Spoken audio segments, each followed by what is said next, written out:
5,000 new jobs. That's the promise Sprint has made for 2017.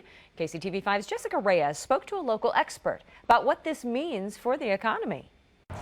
Donald Trump is taking credit for the decision the company based out of right here in Overland Park announced.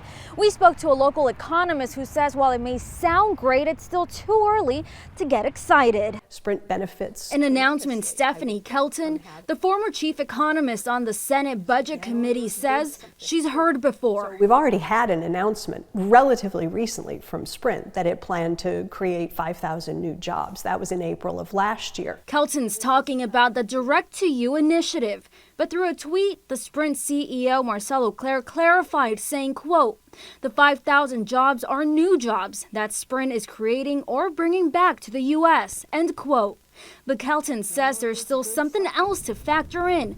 The layoffs from January, where 8% of Sprint workers lost their jobs, more than 800 of them from Overland Park. So what you've got is a sort of a mixture of layoffs followed by announcements that new jobs will be added. And what we're obviously interested in is what's happening on balance. What is the net job creation, if any, by Sprint? While Sprint hasn't announced where these jobs are located, they have said they'll be in customer care and sales teams.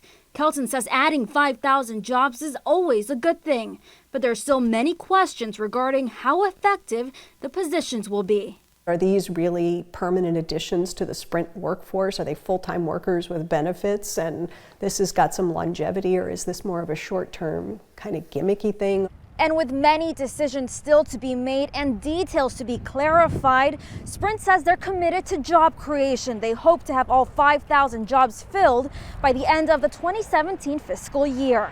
Reporting in Overland Park, Jessica Reyes, KCTV5.